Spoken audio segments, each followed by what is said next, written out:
A war in Europe involves drones from Iran, soldiers and ammunition from North Korea, and various types of support from China. The lesson is clear. Regional tensions are no longer regional. To this day, the People's Republic of China, upon, and it is our assertion, upon whom the 2016 arbitral award is legally binding, continues to disregard it. For the PRC, therefore, in the Philippine experience, negotiations are therefore not a path to conflict resolution, but a means of gaining advantage. And we will not be deceived. Japan certainly is a model citizen of the world. I think there is unanimity among almost all of us. This vision is already coming to life through our ever-expanding network of allies and partners. We have conducted maritime cooperative activities with partners such as the United States, Japan, Australia, New Zealand, Canada, France, and India. And we are open to participation of other countries that share our commitment to a free and open Indo-Pacific. May I make note that none of the ASEAN countries has ever claimed that these maritime cooperative activities are destabilizing to regional peace and security. To this day, the People's Republic of China, upon, and it is our assertion, upon whom the 2016 arbitral award is legally binding, continues to disregard it. I would like, therefore, to reiterate that the refusal to participate in Annex 7 proceedings under UNCLOS by a party that ratified UNCLOS does not absolve that party of responsibility to comply with the judgment of the arbitral tribunal. The refusal to participate and subsequent denial of the tribunal's jurisdiction and validity of its award is contrary to international law. Instead of honoring their obligations under UNCLOS, the PRC exhorts the Philippines to, quote, return to the path of negotiations, unquote. This reflects what retired Indian Foreign Secretary Vijay Gokhale describes in his recently published book, China Wars, as a, quote, talk and take strategy, unquote.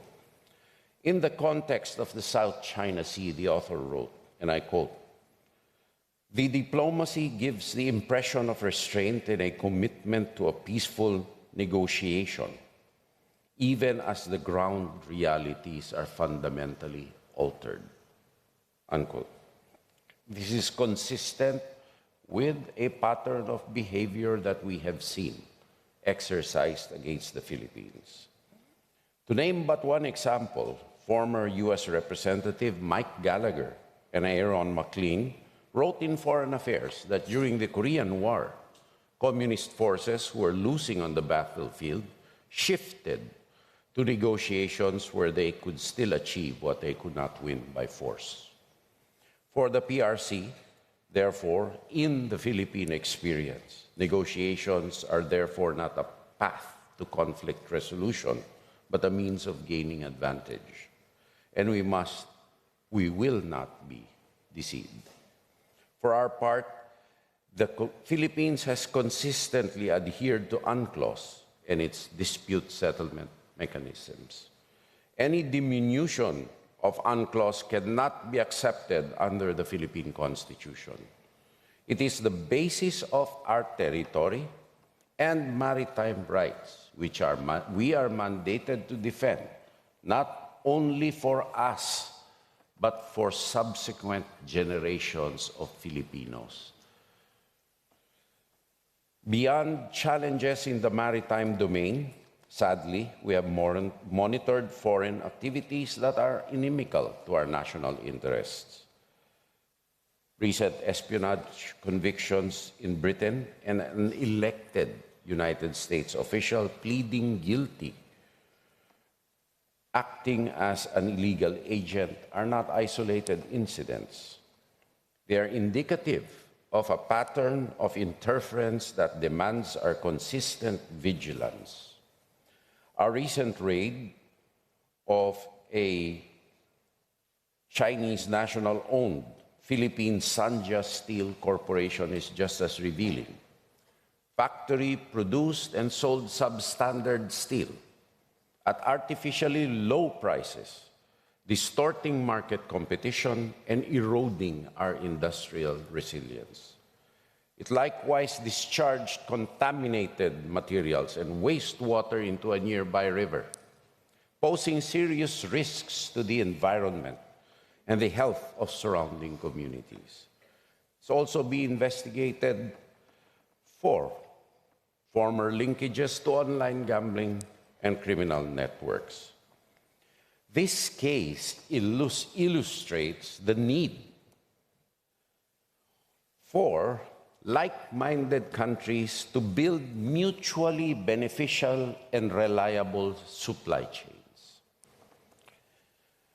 In the information domain, unfortunately, we are witnessing the improper use of history, including the unfair vilification of Japan, to obscure one's own misbehavior at present. Japan certainly is a model citizen of the world. I think there is unanimity among almost all of us here. Our convergence is therefore necessary, first, as defense specialists, to resist malign activities and preserve the political, economic, and social fabric of our individual societies. In the face of these challenges, diplomacy is extremely important, but it cannot on its own keep pace with the rapid changes in the world order, which certainly allows some actors to exploit. Hence, it falls upon us, defense and military practitioners, not only to safeguard our own country's sovereignties and territorial integrities, but also to protect our people from the fallout of transitions in the world.